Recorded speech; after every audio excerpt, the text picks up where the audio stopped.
Welcome to the darker stage of Twilight here in the domain. My name is Dusk, and I'm here to continue telling you about the story of the Elder Scrolls Online. In part 2 of this series, the plot continues with the Harborage and the Daughter of Giant quests. They are a little more lore and story heavy, so I decided to separate them from the first introductory video to avoid taking up too much time with my ramblings. So let's get into it. Now, we left off with our character and the Prophet being transported back to Tamriel after escaping the realm of oblivion from Cold Harbor. Molag Bal is angry, but not as upset as you would think. He is up to something for sure, as he is the god of schemes after all.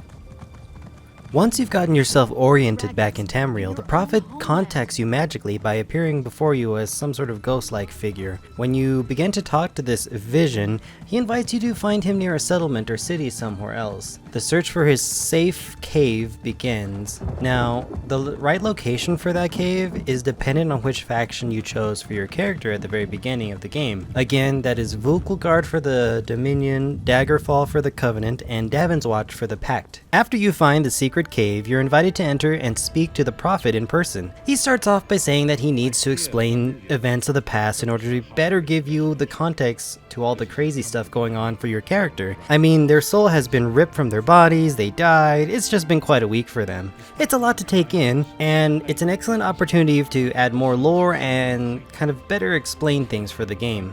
At least that's what it looks like from a design standpoint. We must speak of the past, of a sort. I invite you to enter my mind and walk with me through visions of the past, that you might understand the events that brought us to this time, this moment.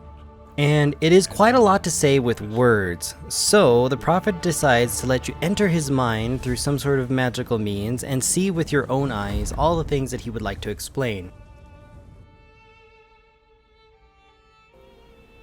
Through the power of magic, you're able to enter a strange dimension within the Prophet's mind and walk with him as he explains all the sights and everything.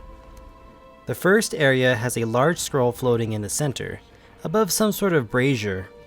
This is one of the Elder Scrolls, the object from which this game series takes its name. The scrolls are a bit of prophecy mixed in with a paradox, and a smidge of just like pure raw knowledge in all of its forms. These scrolls can be read to learn about future events, and they usually tell some sort of narrative about some hero and then conflicts that that hero needs to resolve. In this case, the scroll needs your character to be that hero. The Prophet has read these scrolls and knows that your character is important to saving Tamriel from Molag Bal. Unfortunately, he has gone blind from the experience. Something about a price paid for viewing the scrolls and knowing the future and all that. Revealed to me that your destiny is intertwined with that of the five companions.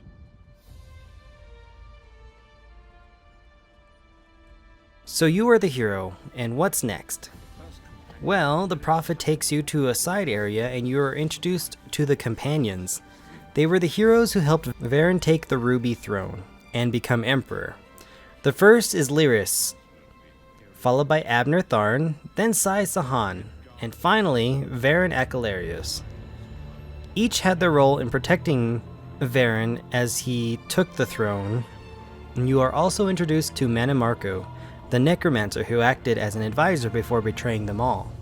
And finally, Manimarco, the traitor, the king of worms, a powerful necromancer, and your executioner. Now, with Varen having killed the last emperor for the throne, there was a slight dilemma that the companions had to resolve for the empire to be able to move on with its new ruler.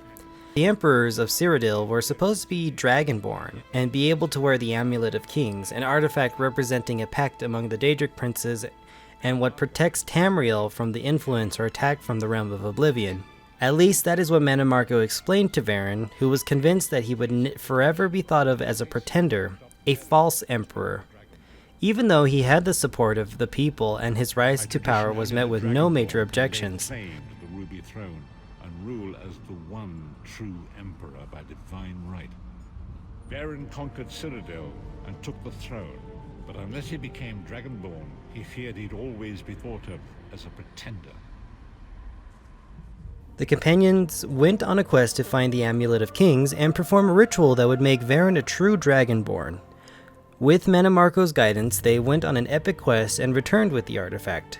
Once the ritual was being performed, Mannimarco revealed his true intentions, using the ritual to create a rift to tear the veil between the worlds of Tamriel and Oblivion. This was later known as the Soul Burst. Molag Bal's invasion of Tamriel began soon after. Business end of my axe.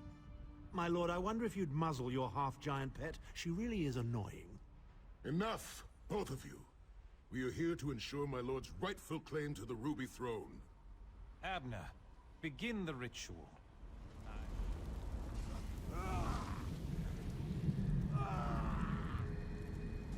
Baron Aquilarius, you are no heir to Elysia. You will pay for your sacrilege. The veil between Tamriel and Oblivion tears and splits asunder. What's happening? The sky's opening up. This is bad.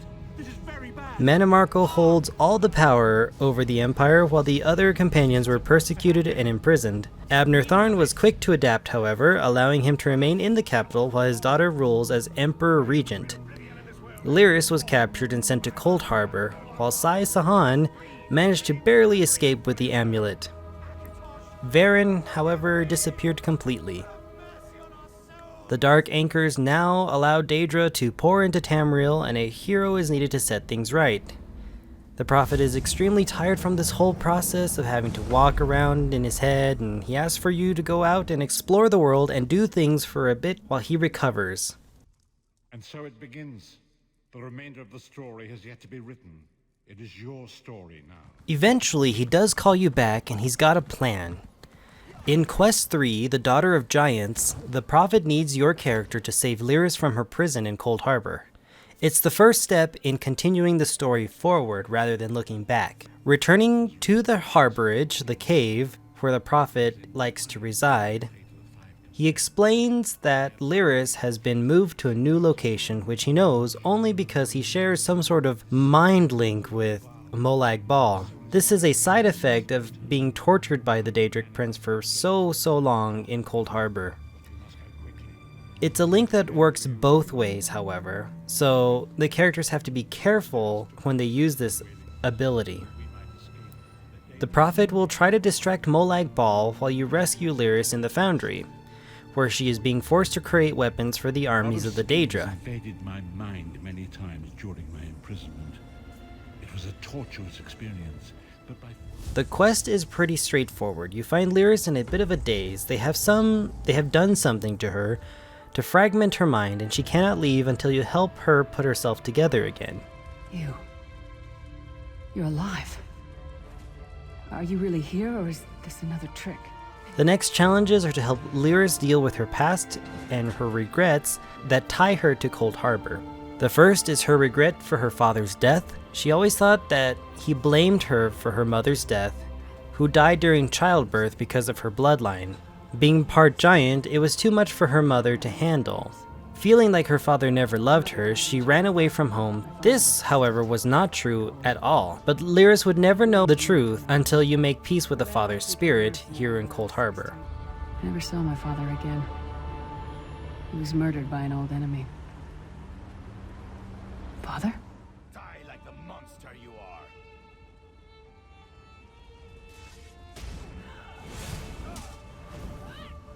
I don't understand. Liris was always a free spirit. Why would my presence bind her here? Liris, is this true, child? You were always so cold. So distant.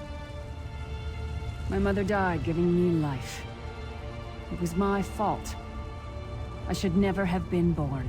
Liris, look at me. The blood of giants flows through my veins. Your mother was a Nord.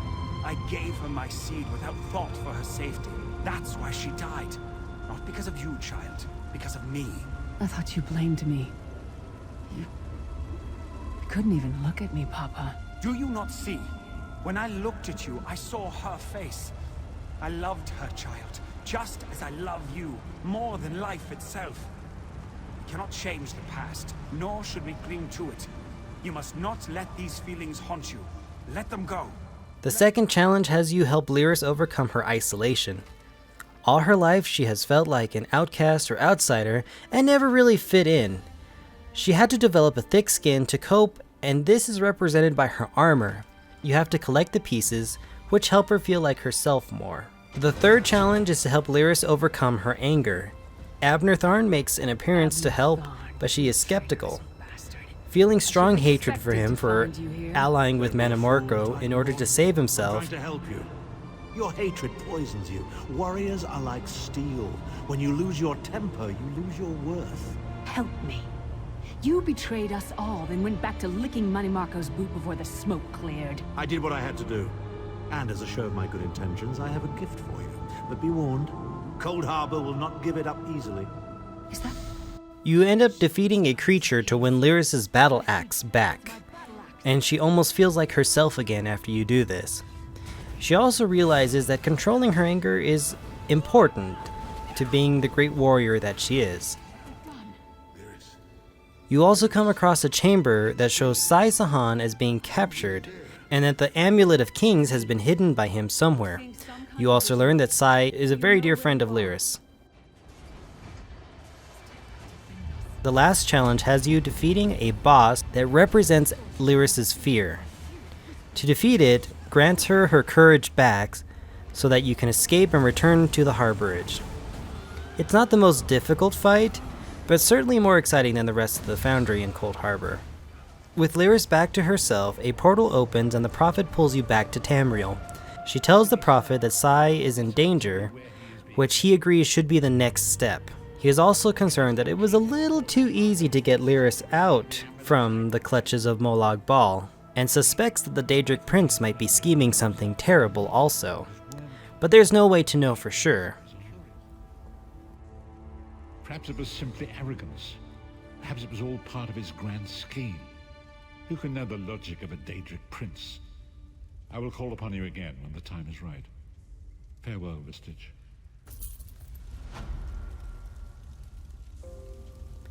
And that is where we leave the story for now. I will move on to Quest 4, Chasing Shadows, in the next video in this series, so tune in next Monday for part 3. Now, this video was a little more difficult to get out than the previous one, and I was worried I would miss the Monday deadline because of certain events going on. But I am sticking with the schedule. So, if you like this video, please leave a like and subscribe to the channel. More videos coming soon. Also, be sure to check out my Twitch channel, twitch.tv/Dusk Cerberus, where I stream every Sunday and Tuesday. I do stream a variety of different games, and I want you to come by and share your stories with me.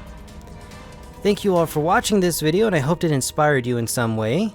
My name is Dusk, and I wish you a wonderful day.